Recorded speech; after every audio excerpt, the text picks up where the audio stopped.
73% of customers will quietly walk over to your competitor after a bad experience. It's usually because they shared their feedback with you and got ignored.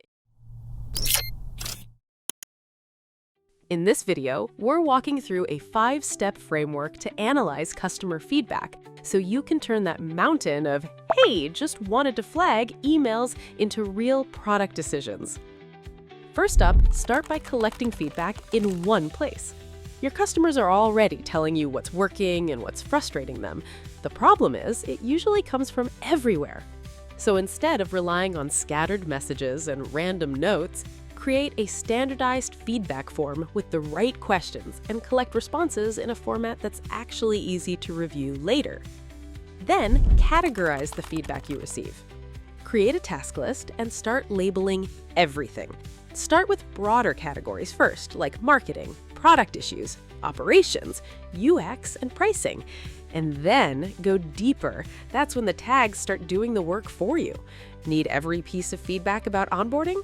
One filter pulls it up in seconds. Now it's time to conduct root cause analysis of the customer feedback you got. Start with the 5 whys method.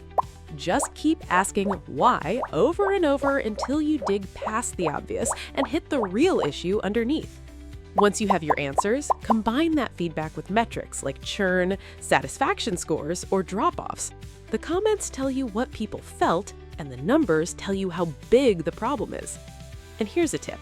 If you handle a large amount of feedback, add context-aware AI assistants like ClickUp Brain to this process to identify recurring patterns in seconds.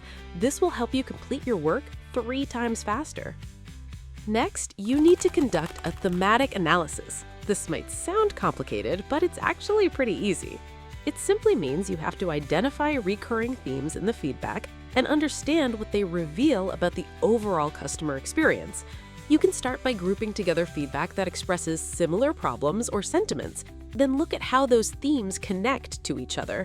When you organize feedback into larger themes instead of isolated complaints, you get a much clearer picture of what customers are actually experiencing. Finally, when you have the key insights, you need to take action. You can start by creating reports based on your findings and add your biggest insights.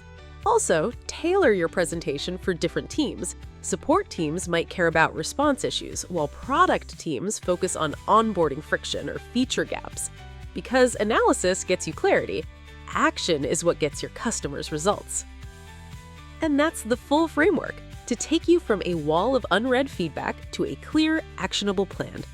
What's the hardest part of analyzing feedback for your team? Let us know in the comments. And if you want to try the exact setup we walked through today, sign up for free at ClickUp.com. The link is in the description.